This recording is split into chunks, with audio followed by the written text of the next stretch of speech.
Nossa República desta semana traz como convidado o governador de Mato Grosso, Mauro Mendes. Na pauta, o desenvolvimento econômico e a infraestrutura, a saúde e a educação, a segurança e o combate ao crime organizado, o meio ambiente e a sustentabilidade, e, claro, uma boa dose de política. Governador, muito obrigado por aceitar esse nosso convite para esse bate-papo que é importante no sentido de levar essa informação, as informações do governo para quem nos acompanha aí nas redes sociais e na TV Pantanal. E eu queria começar a nossa conversa perguntando o seguinte: em tempos de reforma tributária, governador, quais são as principais iniciativas do seu governo no sentido de assegurar desenvolvimento econômico, já que alguns instrumentos tendem a desaparecer, né, como os incentivos fiscais, etc. Como é que o senhor pretende atrair empresas, mais investimentos, apesar da reforma tributária? Primeiro, Mauro, um prazer estar aqui contigo, né, no teu programa, falando com você aqui, falando com todos que nos acompanham nesse momento na TV Pantanal e nas redes sociais. Mauro, nós vamos ter um grande desafio nos próximos anos, até 2033, quando passa a vigorar a nova reforma tributária. Essa reforma, ela muda profundamente e estruturalmente o sistema de tributação do país. Os impostos deixam de ter a sua chamada cumulatividade e o único pagador de imposto vai ser o último consumidor na cadeia, ou seja, o último da cadeia para um produto ser produzido hoje no Brasil. Em todas as etapas, né, há uma empresa fazendo uma parte, vai agregando valor e vai acumulando impostos também nesse produto. E todo mundo na cadeia paga um pouco desse imposto. O único pagador, a partir de 2033, será o consumidor final. Mato Grosso, então, passará a ser um estado e vai ter algum nível de dificuldade, porque ele é um estado que tem uma dimensão muito grande e uma população muito pequena. E quem vai pagar imposto, não adianta nós termos aqui 10, 20, 30 empresas. As pessoas, né, que consomem o produto final, ali que vai ter arrecadação. Então isso vai significar objetivamente uma redução da nossa arrecadação, e com isso a gente vai perder aí algum nível de competitividade. Como preparar o Estado para isso? Acho que essa é a essência da sua pergunta. Nós já estamos fazendo isso. Nós vamos perder os incentivos fiscais, mas até lá nós temos que tornar a nossa logística mais eficiente, um Estado mais eficiente. Nós temos que desenvolver uma qualidade de vida em todas as regiões de Mato Grosso que seja capaz de atrair pessoas, atrair consumo, atrair empresas, porque potencial para isso nós temos. Nós temos uma grande produção de produtos primários e precisamos acelerar este programa de industrialização. E essa industrialização ela vai continuar acontecendo não pelos incentivos que acabam, mas sim pela competitividade que o Estado está construindo a partir de uma logística melhor e de qualidade de vida para receber indústrias e profissionais para trabalhar nessas novas áreas no estado de Mato Grosso. Governador, antes do processo de industrialização, você tem um time aí, tem um período em que o Estado ainda vai continuar sendo exportador de commodities, mero produtor de matéria-prima. E o senhor está investindo muito em infraestrutura, de rodovias, a questão da ferrovia, da concessão estadualizada aí da ferrovia para o sul, enfim, providências no sentido de dar essa estrutura, essa infraestrutura, essa logística de transporte. Mas isso também acarreta um outro processo, que é o aumento da demanda, porque as cidades vão se desenvolver. O senhor entregou agora, recentemente, a MT-140, né? Com asfalto, com pontes novas, quase 300 quilômetros de estrada, que vão agregar vão agregar o crescimento da cidade. Inevitavelmente, cidades como Santa Rita do Trivelato e outras, nesse trecho entre Campo Verde até lá, vão exigir mais demanda, mais gente. Isso significa mais necessidade de saúde, necessidade de escola, toda essa estrutura que o Estado precisa colocar à disposição das pessoas. E como é que vai ajustar isso no tempo certo? Enfim, como é que o senhor pretende? Porque vai cair a arrecadação, mas as demandas vão aumentando, né? Não vão parar. Esse equilíbrio tem como buscar?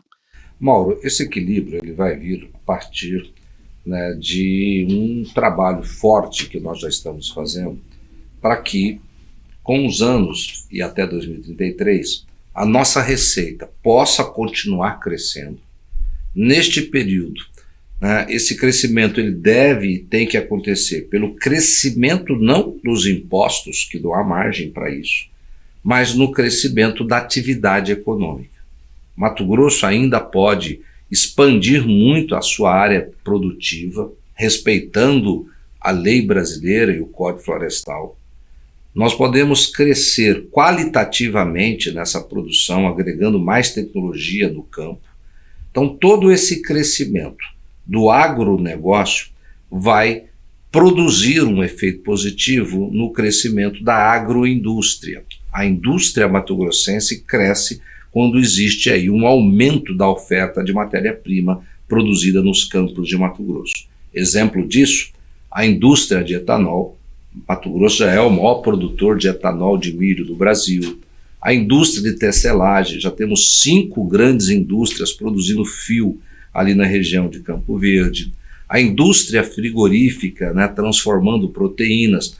Nós estamos aí com 34 milhões de cabeça, podemos continuar crescendo no agronegócio, convertendo áreas já utilizadas, antropizadas para o agronegócio e com os confinamentos, aumentando a produção também de carne bovina.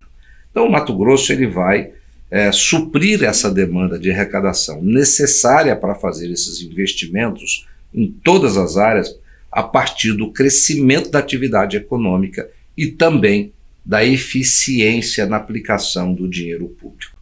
Não há dinheiro que dê, Mauro, quando se gasta mal.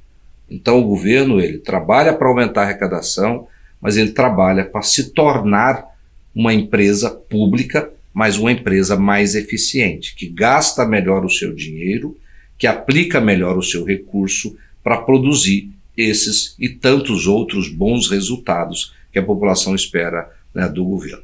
Existe alguma perspectiva de projeto para atrair mais pessoas para morar em Mato Grosso? Eu falo assim, diante dessa visão de que toda a tributação vai se dar no consumo, tudo isso que nós produzimos aqui vai ser levado para fora, não é? Claro que gera mais emprego, claro que gera alguns impostos locais, né?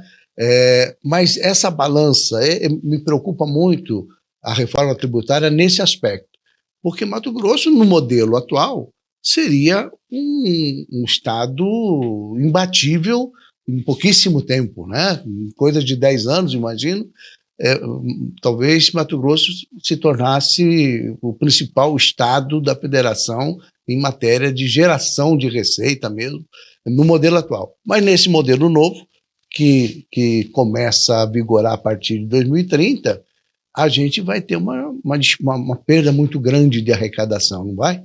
Nós vamos ter sim, Mauro. Porém, qual que é o nosso grande desafio? Até 2033 não podemos errar.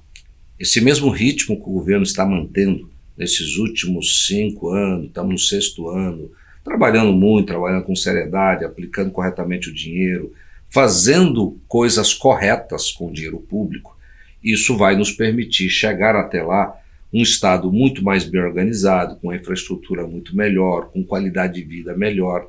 E para atrair mais pessoas para o estado continuar crescendo, nós temos como uma das principais metas a ampliação de um programa de moradia, principalmente moradia popular. Nosso compromisso é viabilizar a contratação de 40 mil residências. Eu garanto a você que até o ano que vem nós vamos cumprir isso. Eu tive essa semana uma reunião com uma empresa que veio de fora para Mato Grosso, não é uma empresa que estava trabalhando no nosso mercado. Só esta empresa ela está desenvolvendo projetos para 19 mil moradias. Só uma empresa, 19 mil moradias.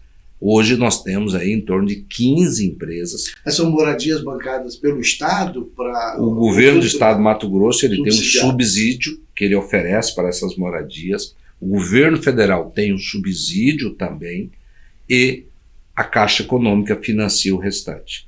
Então, com isso, Mauro, nós vamos dar oportunidade para quem vive aqui ter a sua casa própria e dar a oportunidade também para aqueles que quiserem vir de fora comprar uma casa própria e residir em Mato Grosso. Ele vai ter aqui estas alternativas e vai ter aqui um estado cheio de oportunidades.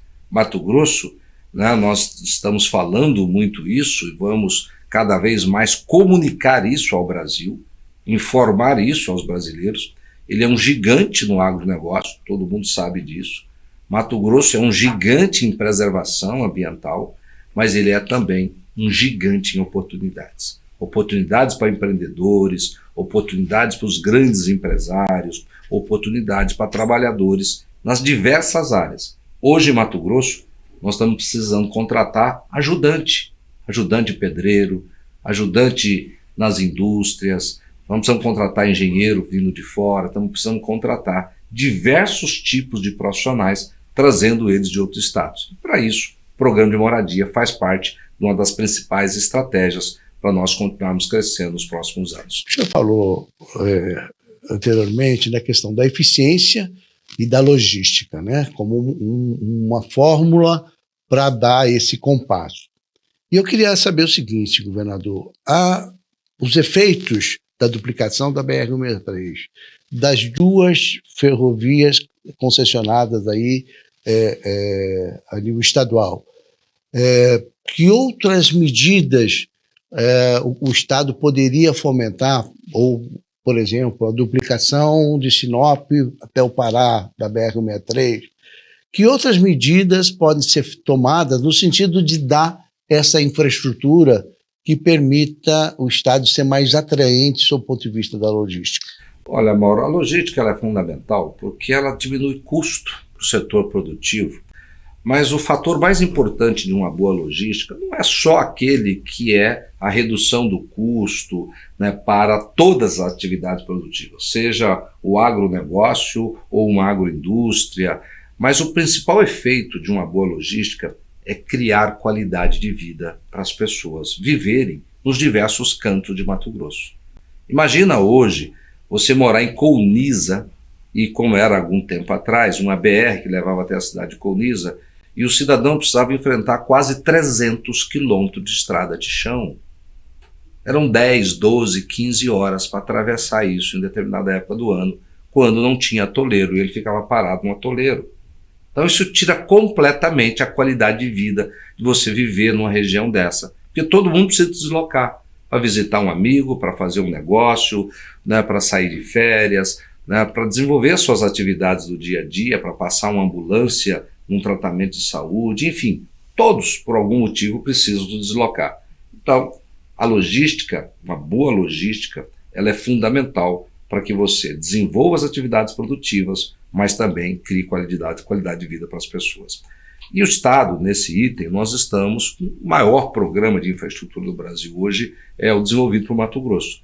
Nessa altura do campeonato, nesse exato momento, com 5 anos e meio aí de mandato, nós já devemos chegar a 4.000 quilômetros de rodovia asfaltadas, quase 300 pontes executadas de médio e grande porte. Hoje nós estamos construindo a maior ponte do Mato Grosso e uma das maiores do Brasil, se não talvez a maior em rios, que é a ponte ali do Rio Juruena, 1.360 metros. Então o governo, com todos esses investimentos em logística, em infraestrutura, na BR-163, a ferrovia que entra aqui do estado, ZPE de Cáceres, esses investimentos, eles qualificam o Mato Grosso para continuar atraindo investimentos face a todas as potencialidades que nós temos aqui e que foram muito prejudicadas ao longo dos anos, exatamente por falta de logística. Essas obras todas que já foram realizadas, esses quase 4.000 quilômetros que o senhor citou aí, o senhor já consegue mensurar um resultado econômico para o Estado, não só na qualidade de vida, mas como resultado de emprego, de uma mudança no perfil da economia estadual? Olha, Mauro, é claramente percebido. O estado de Mato Grosso tem hoje a menor taxa de desemprego no Brasil. Não é à toa, porque nós temos um governo que investe muito e esses investimentos públicos, eles impulsionam, eles animam, eles estimulam o investimento privado. Quando a gente vai lá e asfalta numa determinada região, dobra, triplica a produção naquela região. Então isso é claro. Vou dar um exemplo: São José do Rio Claro ali, ó, indo até Nova Maringá. Ali é uma região que tinha 100 mil hectares de produção. Fizemos o asfalto de São José até Nova Maringá. Passou para 300 mil. Olha quanto de valor isso não agregou em 2 anos. Mais emprego, mais consumo, mais qualidade de vida, né, menor custo na produção. Tudo isso traz muitos bons resultados num curto espaço de tempo. Governador, a gente vai para um pequeno intervalo. Você que está acompanhando a entrevista com o governador Mauro Mendes, não saia daí, que a gente volta num instante só.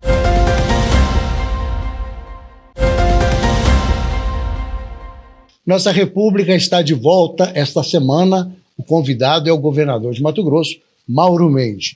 Governador, apesar de todo esse desenvolvimento que o Estado, nesse momento, vive e experimenta, nós temos ainda alguns gargalos, como, por exemplo, a questão da internet, do acesso à internet em todas as regiões. De que maneira o Estado está trabalhando, investindo para que isso mude, principalmente nas regiões produtoras? Mauro, esse é um problema, né, da internet grave no Estado, ou no Brasil como um todo. As operadoras que têm as concessões, Vivo, Oi, Claro, TIM, elas têm uma performance, ao meu ver, abaixo daquilo, né, que nós gostaríamos. O tal do 5G, que foi vendido como uma grande alternativa de alta velocidade, não está performando lá essas coisas. A cobertura ainda muito baixa, o 4G não alcança grande parte do estado. Então esse é hoje um dos obstáculos. E a internet, ela passou a ser tão importante quanto a rodovia. Exatamente, por isso ele fez essa pergunta. Então, esse é um assunto... Nós temos toda a nossa vida hoje, do cidadão e das empresas, em cima da tal da internet. O banco está ali, as suas informações pessoais, sua fotografia, o seu dia a dia, o seu lazer, o seu entretenimento, a vida fiscal das empresas. Ninguém emite uma nota fiscal se não tiver internet, porque o sistema está tudo ancorado aqui no servidor da Secretaria de Fazenda e ele precisa da internet para conectar, emitir. Então, tudo. O mundo para. Se alguém inventar um jeito, né, de bloquear a internet, para o mundo.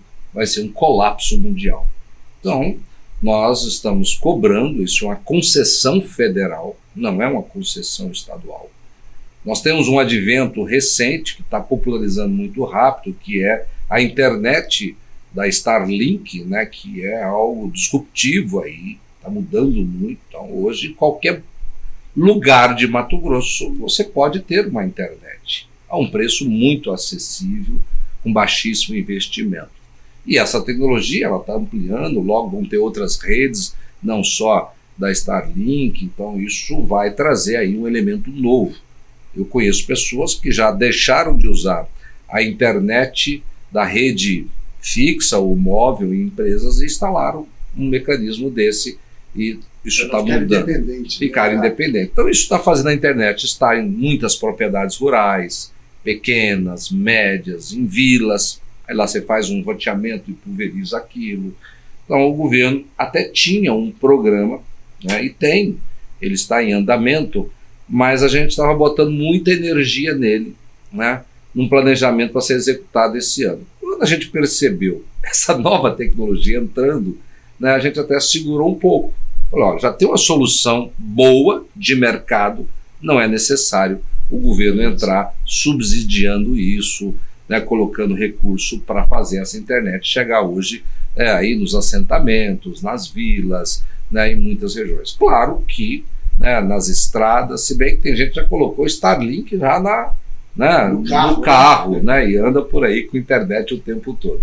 Então, é algo importante, mas já existe um endereçamento de uma solução feita pelo mercado. Embora não seja uma tecnologia acessível a todo mundo, né? Mas, de qualquer maneira, é um caminho que deve avançar. Porque ela ainda tem um custo que não é barato, mas não é tão caro, mas com o tempo, com a ampliação do uso, há uma tendência disso ainda continuar caindo o preço. Ainda para a gente encerrar essa etapa aí da infraestrutura, da logística, etc., o senhor citou a questão do aumento das áreas de produção, né, com o reaproveitamento, o aproveitamento de áreas que já foram utilizadas por pastagens, enfim, com a recuperação dessas áreas. Mas isso exige um investimento muito alto do setor privado e parece que essa é a grande dificuldade. O senhor, como político, como uma pessoa que tem uma força de articulação muito grande, como é que o senhor pensa em fazer com que isso se movimente? Porque, assim, Mato Grosso tem como seu principal ativo, não é nem a produção de grãos, nem a produção, é os 60% da sua área preservada, que é um ativo que não tem preço, né? É um ativo que vale para o mundo inteiro, né? E que efetivamente precisa ser mantido, que é o grande desafio, é manter, né? Quer dizer, você sair desmatando, daqui a pouco você não tem mais esse ativo, né? Manter esse ativo é o desafio, e como aumentar a produtividade é exatamente explorando essas áreas que já foram utilizadas, né? E eu queria saber o seguinte, que tipo de trabalho o senhor pode fazer, o governo do estado pode fazer, para auxiliar no desenvolvimento do reaproveitamento aí dessas áreas de produção? O aumento da produção e do estado de Mato Grosso, ele certamente vai acontecer. Primeiro, acontecerá pelo aumento, né, da demanda mundial por alimentos. Porque você produzir mais, você tem que ter mercado. Se você não tiver mercado, você vai produzir mais, isso vai derrubar o preço. Então existe uma perspectiva até 2050, né, muitos números e estatísticas mundiais mostram isso, que até 2050 nós teremos aí cerca de 10 bilhões de pessoas no planeta. Hoje são pouco mais de 8, então nós teremos quase 2 bilhões a mais de pessoas sendo agregadas aí nos próximos 25 anos. Notadamente, né, na Índia, notadamente na Ásia, ali, né, alguns países daquela região. E todas essas pessoas precisarão comer. E o Brasil é hoje o maior exportador líquido de alimentos e Mato Grosso é o maior produtor de alimentos aqui dentro do Brasil. Então isso cria uma forte perspectiva por demanda e o Estado vai crescer, Mauro, não precisando ampliar ou principalmente abrir novas áreas. Até vai acontecer dentro daquilo que estabelece a lei brasileira, mas o grande crescimento vai ser, número 1, conversão de áreas já utilizadas na pastagem para a produção agrícola, em produtividade. Nós vamos melhorar muito a produtividade como? Com genética e com a melhoria de técnicas de cultivo no solo, principalmente agregando um pouco mais, né, de fertilizantes e subindo a nossa produtividade para padrões internacionais, como tem nos Estados Unidos. É comum nos Estados Unidos se produzir 200 sacas de milho por hectare. No Brasil, a nossa média aqui em Mato Grosso está na casa de 120.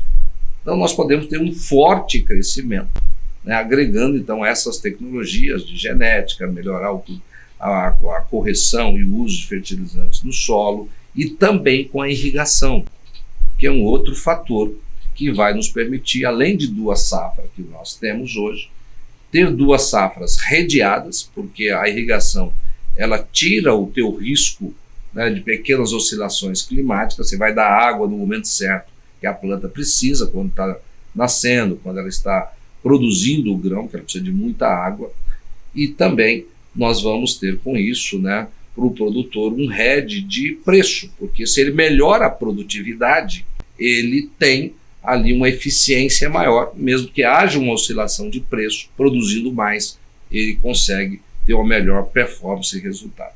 Então isso vai acontecer em Mato Grosso nos próximos anos, e essa preservação nós vamos fazer. Agora você disse, olha, é um ativo que não tem preço. Tem preço sim. cuidar desse Mato Grosso tem custo, cheio, tem custo. Mas eu digo que não tem preço. Não tem valor para você estimar. Né? Tem preço, tem custo, né? Custo para cuidar. E foi por isso que nós criamos o Fundo dos Amigos da Floresta. Porque eu estou cansado ao longo desses anos todos de ouvir ONGs dar palpite no meio ambiente, empresas, embaixadores de alguns países dizer que querem ajudar a cuidar do meio ambiente. Mas cadê esse dinheiro? Cadê os 100 bilhões de dólares que foi prometido lá em 2015, na COP15, no chamado Acordo de Paris, que prometeram 100 bilhões de dólares nos países ricos, que são os maiores emissores de carbono, os maiores, né, vamos dizer assim, poluentes da nossa atmosfera, e até hoje migalhas aconteceram. Então, mais uma vez, vamos dar essa oportunidade a esses países de dar aqui um fundo que só vai poder ser usado esse dinheiro que você doar para o meio ambiente, para proteger parques, para proteger reservas, para cuidar desse meio ambiente. Vamos ver se esses caras são sérios ou se é tudo conversa fiada, que eles não querem doar dinheiro nenhum e querem que o Brasil e que nós em Mato Grosso paguemos sozinho essa conta de tentar ajudar a salvar o planeta. Mas o senhor concorda que essa coisa de você conseguir manter essa área preservada, o senhor falou, por exemplo, da irrigação como um fator de aumento de produtividade, é fato, mas também tem um custo ambiental, né? A questão da outorga da água, como é que vai se medir isso? Como é que... Porque, assim, Mato Grosso tem tudo para se consolidar no mundo como um grande estado verde, não é do Brasil, não, é do país, do mundo inteiro, por conta do nível de produção que tem e por conta do nível de...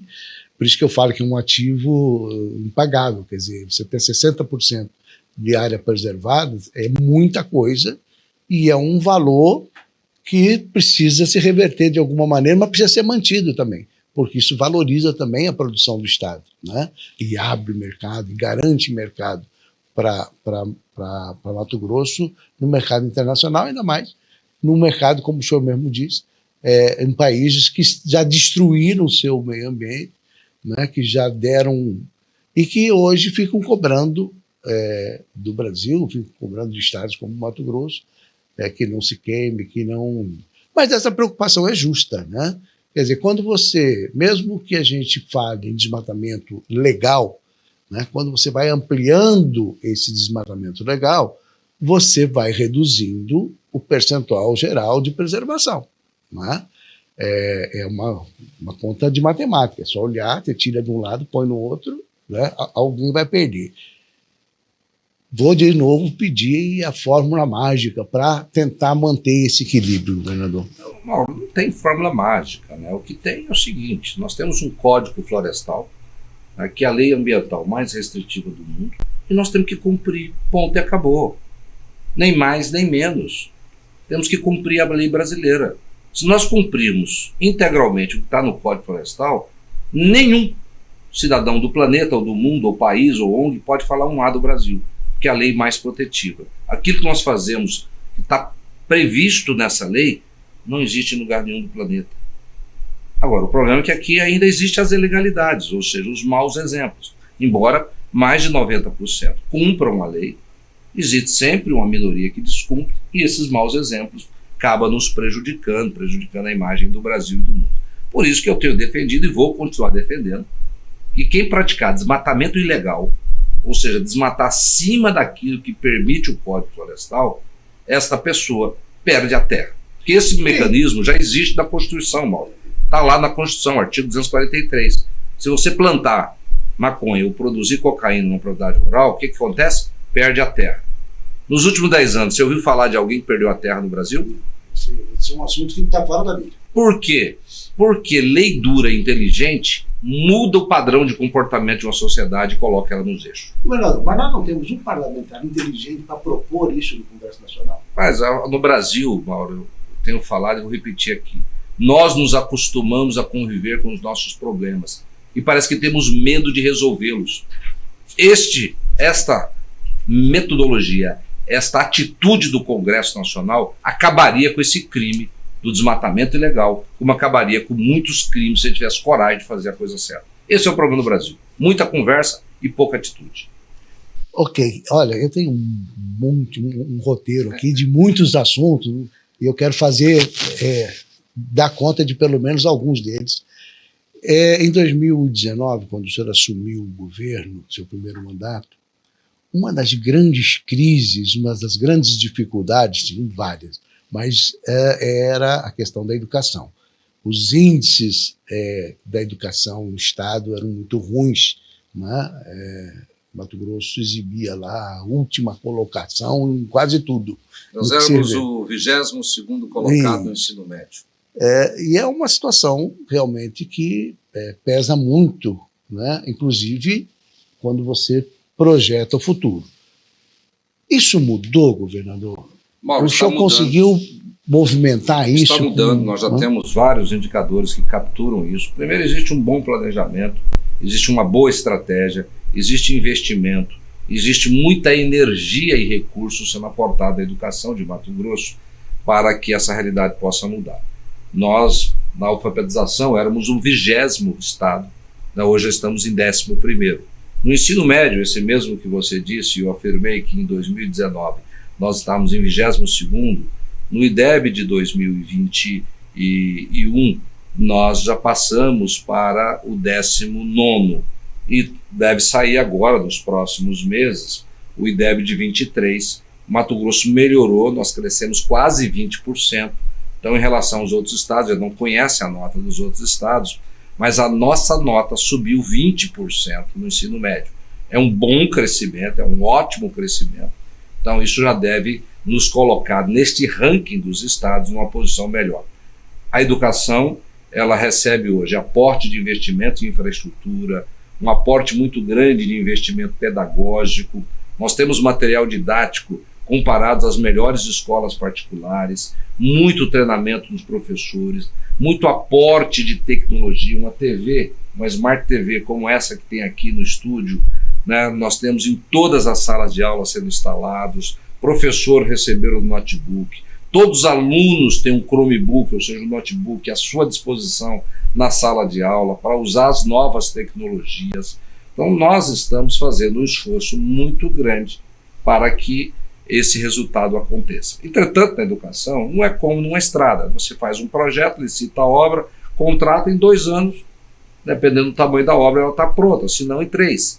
Na educação, é um programa que tem que ser bem concebido, bem implantado, e o resultado ele vem ao longo dos anos, porque quando eu recebo um aluno no 6º ano, né, que é quando inicia a responsabilidade objetiva do Estado, porque a educação infantil até o 5º ano é dos municípios, no 5º ano até o ensino médio é do Estado. Mas se esse aluno chega no 6º ano para nós e ele chega com um nível de alfabetização muito ruim, isso vai dificultar o aprendizado dele. E nós temos que levar em consideração também, Mauro, que nesses 2 anos aí, 2020 e 2021, nós pegamos uma pandemia que foi uma lástima no Brasil, em grande parte do planeta, que houve um grande prejuízo para a educação. Mas mesmo assim, o estado de Mato Grosso já começa a apresentar os bons resultados do planejamento e da execução desse planejamento na educação.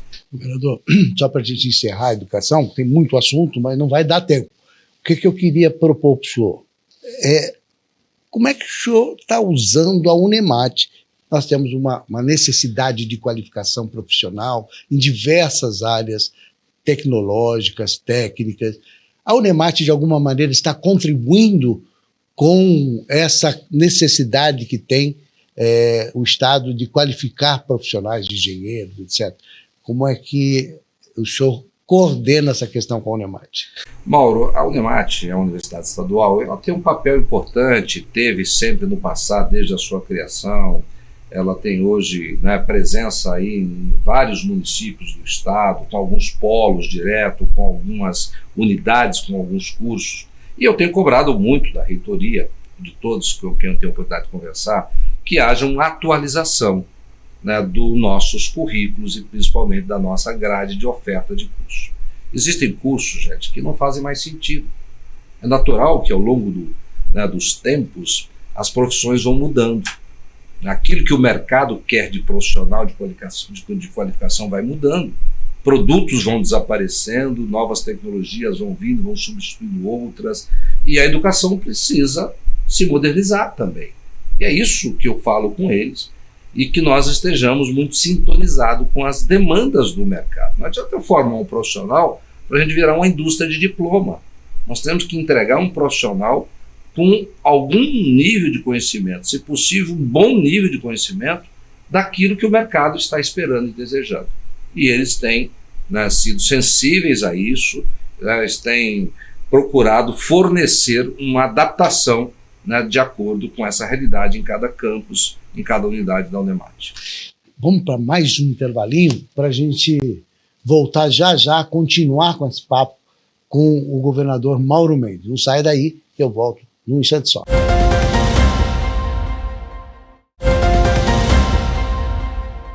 Nossa República, dessa semana, está conversando com o governador de Mato Grosso, Mauro Mendes. Governador, qual que é a sua avaliação? Quer dizer, saúde pública sempre foi, em todo lugar do Brasil, um grande gargalo. Uma demanda enorme e pouca eficiência. O senhor acredita que os investimentos que o Estado de Mato Grosso está fazendo estão mudando essa realidade no Estado inteiro? Eu acredito, Mauro, e os investimentos que já estão sendo feitos, não só na construção dos 6 grandes hospitais que está em curso aqui, o famoso Hospital Central de Cuiabá, que ficou durante 34 anos essa obra parada, uma vergonha, que fica pronto agora até o final do ano e que deve ser ativado no início de 2025, o Hospital Júlio Miller, que era outra obra parada, os 4 regionais aí de Tangará da Serra, de Juína, de Alta Floresta e Confresa, mas todos os investimentos que nós já fizemos na atual rede. Todos os nossos regionais estão passando por melhoria de equipamentos, por melhoria de infraestrutura, né? Nós temos o programa Um Fila Zero aí, que está operando, tem algumas modalidades, Mauro, que a fila zerou. E que a gente uma fila zerou, não é que não tenha problema, não pode o cara ficar 1 ano, 2 anos esperando para fazer uma cirurgia. É até natural que ele vá lá, procura o médico 1 semana, 2, né, 1 mês ali, mas não pode passar disso. Nós estamos oferecendo cirurgias em vários hospitais. Lá em Nova Mutum nós temos um hospital particular que está contratado para operar para o Estado. Ele está operando mais do que muitos dos nossos regionais. A gente paga por cirurgia, por paciente atendido, um preço fechado, um modelo muito eficiente.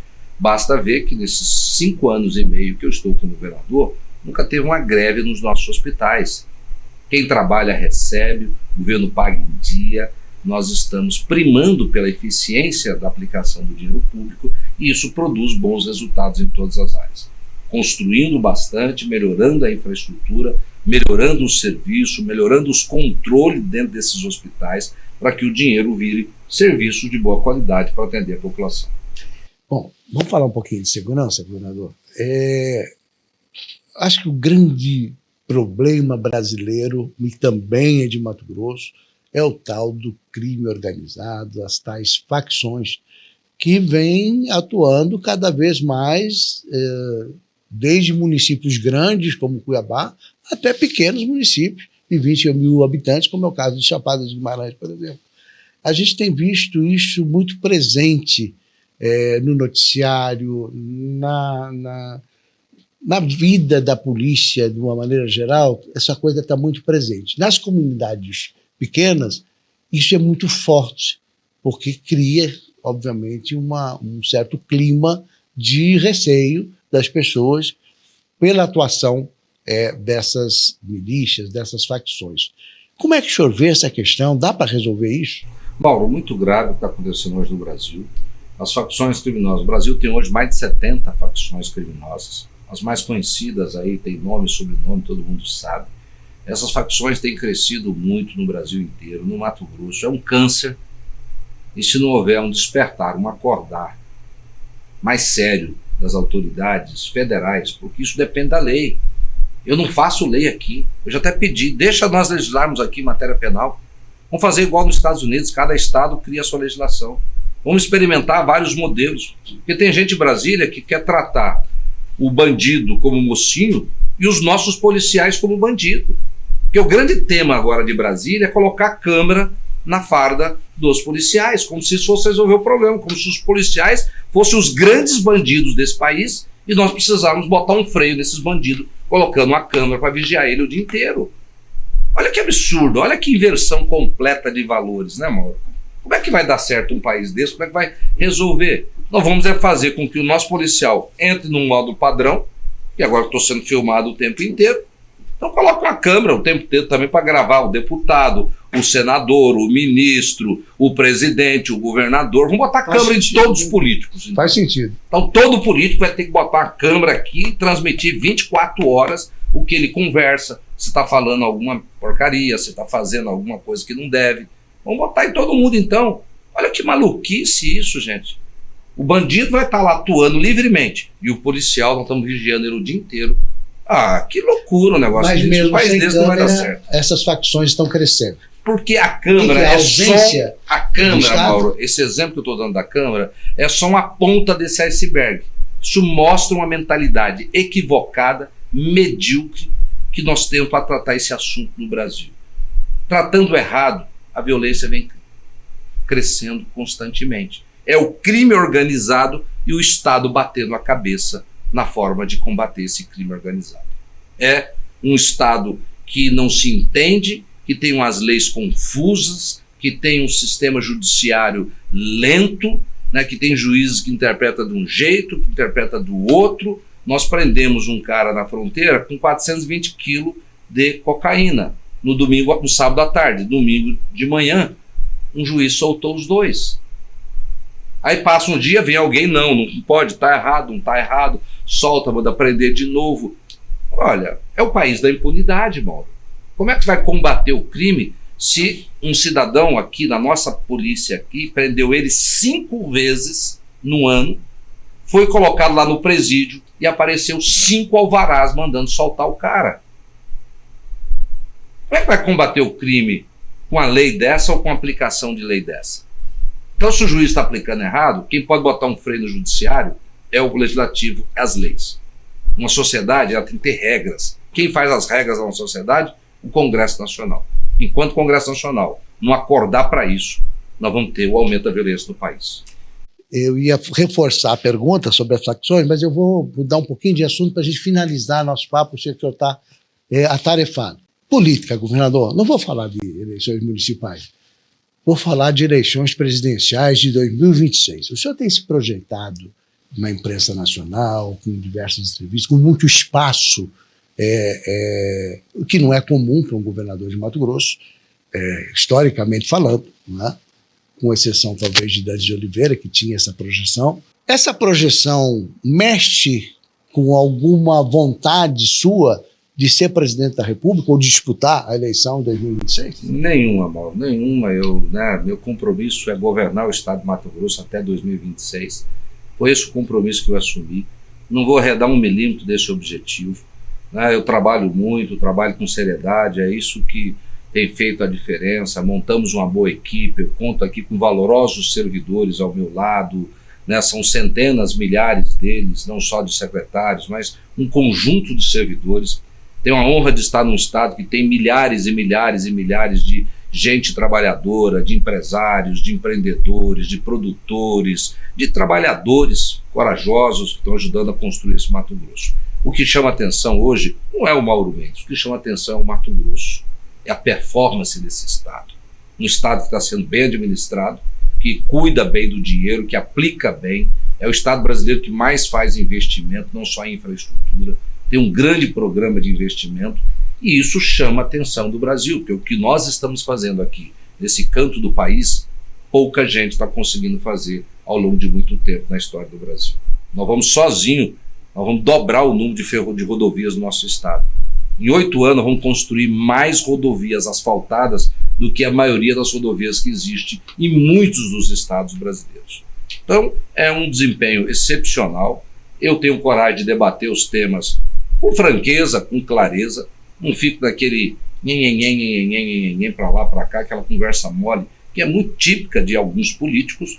Então, isso às vezes, né, agrada, né, ou pode até desagradar alguns também. Falo com clareza aquilo que penso, mas independente disso, meu objetivo é governar o estado, honrar o meu compromisso e em 2026 saber o que eu vou fazer da minha vida, se volto para casa ou se eu continuo em algum cargo da política brasileira. Governador, muito obrigado, agradeço muitíssimo a sua paciência de conversar e espero que em breve a gente possa ter um outro papo, porque ficou muita coisa fora desse roteiro que eu preparei aqui de entrevista. Nós vamos ficando por aqui, até a próxima semana. Um grande abraço a todos.